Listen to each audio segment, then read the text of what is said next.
Good day, this is Michael from Iconasys doing another real-time workflow video. We do have a lot of customers and some pretty big customers too in the watch industry. And we've had some people just inquiring to find out a little bit more about how our products do for watches and more specifically how our LED photography studios do for shooting watches. So we're going to put it to the test today in a real-time workflow video. I'm going to enable my live view. That is a real-time preview of what my camera sees. I have my camera connected via USB to my computer. Today I'm shooting with a Canon Rebel T5 camera, so really an entry-level DSLR camera. And as you can see here, it's streaming a real-time preview of what our camera sees onto our monitor screen. Again, we're working with our 15-inch studio. It's got a little side door in here that makes it easy for me positioning objects. So first and foremost, you can probably notice that that looks actually quite dark. You have full control inside of the ShutterStream application to control your camera. Again, your camera is connected via USB, and we can send software commands to the camera's hardware to make actual physical changes to that camera's shutter speed setting, the aperture, the white balance, sensitization, etc. So I want to find my optimal setting. On my computer, all computers show color a little bit differently. On my computer, this looks quite good. So I'll probably stick with this setting. Understand that if it is too light or too dark on your computer, you do have full control over, over your camera settings and what you feel will look best. So just understand that. The next thing you're going to see, it looks a tad little blurry. So let's go ahead and adjust our focal point. See how it looks a little bit blurry there? I've adjusted my camera from manual focus into autofocus. And watch what happens as I drive the actual lens on the camera. So this is physically me hitting software buttons, and you can see it's starting to bring stuff back into focus by adjusting the camera's focal point. So we'll put everything back into focus here. Now we're basically ready to start shooting. Our last step will be to pre-crop our subject. That is, you define the area that you wish to shoot. I'm holding shift, which means I can actually crop at a perfect square. We just got back from a conference, and a lot of customers are saying we need a perfect square for Amazon or for our website. So understand that you can crop at a perfect square, or if required, a custom ratio. Then when you're ready to capture the image, simply hit snap. That's going to upload the image to the computer within a second or so, and you can see the result. Looking at that one-to-one, you can see it's a very high quality result. We've done quite a good job with our lighting. There's really no hot spots on this highly reflective watch. When I hit live view again, it will retain that. Obviously, what you can see here is it starts to retain the all our previous settings. So that is obviously our crop, our camera settings, and our focal point. So really our throughput is just live view snap, and we can capture, really as many images as we kind of require. So let me just position image number 3. Pardon me not taking quite all the time to position my object in the most beautiful angle, and I really do wish I had a watch stand. We could probably do a bit better too, but nonetheless. Okay, images, that's 1, 2, 3. As you can see, it's capturing the image and uploading to our application in the thumbnail gallery and showing us the actual result. So here's image number 4. And maybe we want to do a 5th image, and with our 5th image, maybe what we want to actually show is maybe just how the watch clasp. That's probably a good, that's probably something your online customers want to see. If they can't physically touch the actual object, they want to see how the watch clasp kind of works. So we'll communicate that just as you can see there, and we'll hit our snap button. So we've just shot 5 high quality images. Let's take a look at each one of these images. 1, 2, 3, 4, 5.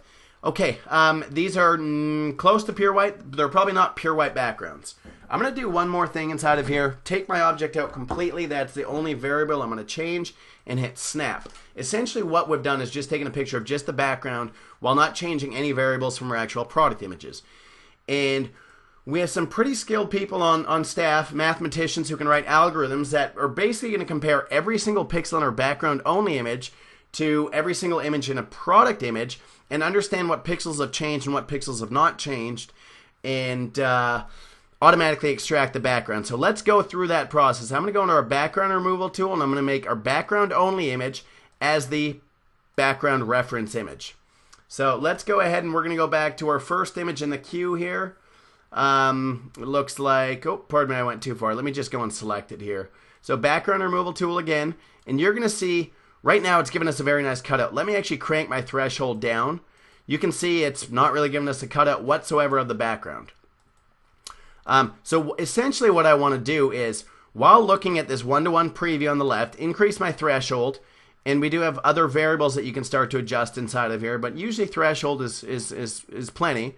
And as we make that adjustment, you can start to see it's giving us a very nice cutout of our actual product off the background. So essentially, now what I can do, because we haven't really changed any variables, I'm going to trust this and actually hit apply to all. So in a batch process, you're going to start to see these thumbnail images not only be taken from this, background to make it to a white background, but we're going to actually completely remove the background to an alpha, basically the alpha transparent layer. So you can see image 1, 2, 3, 4, oh, that was 5, pardon me, and that was number 4.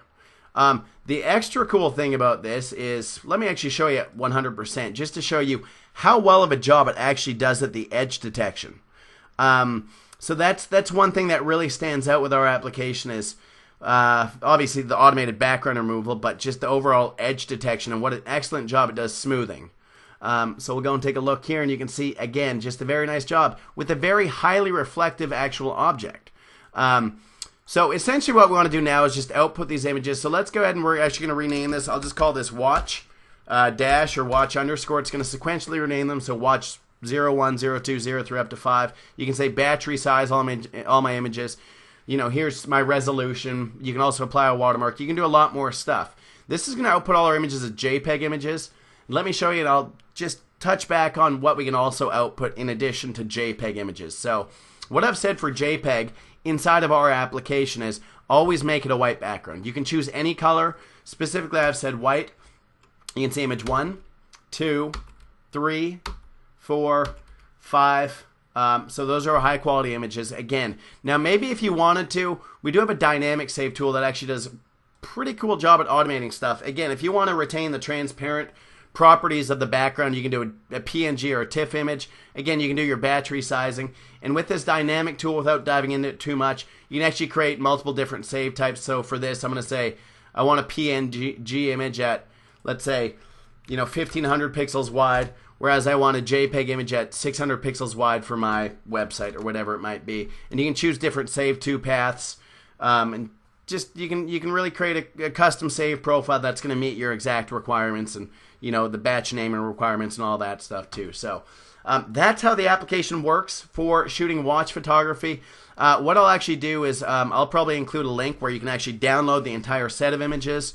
I think I'd resize them to 1,000, but nonetheless that should probably be ample size. And I'll also give you the PNG output too if you want to inspect those one-to-one.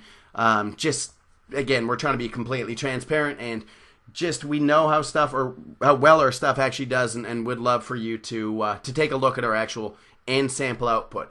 One last thing I do want to show you is I'm going to hit live view again, and this is kind of cool. We did have a customer ask specifically about this the other day. Let me just close my watch here, and they said, oh, we want to shoot a watch laying on its side, but we want this to make it look like it's standing up. So we said, okay, yeah, we can probably do that. So we explored this a little bit with the customer. Let me just zoom in my camera a tad more. And probably what I want to do is you'd probably want to shoot at a straight on angle. And you'll start to understand this a bit more once I show you what I'm doing. So obviously it looks blurry. Let me just refocus my camera. Just hit the AF button there. Next thing I'm going to do is just crop my subject. And we've got a rotate tool inside of our software. So you can see what that just did was that just rotated our actual product image 90 degrees. So now it's going to look like it's kind of that vertical stance there. And we can see that image there. And again, if you want to see that background cutout, let me just remove. And we're going to take a picture of just the background. Let me just hit snap once more, and we'll go and remove this background also, and I can give you guys this image to download and inspect, certainly if you're interested.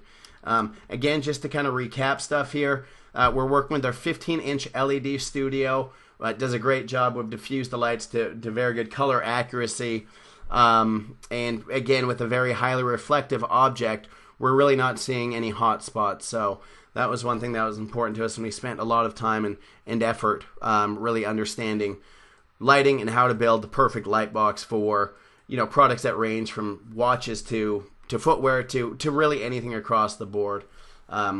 Just turning our attention back to the screen here, you can see there's my cutout with my watch that looks like it's standing up. You can also start to do more stuff too. We have color corrections inside of here. If I go and say, I want to make that black screen a bit darker, or whatever it might be, you do have full control over your stuff directly inside of the software to make adjustments that are required.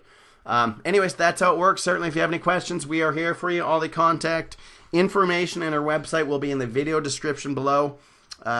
We look forward to hearing from you. Thank you.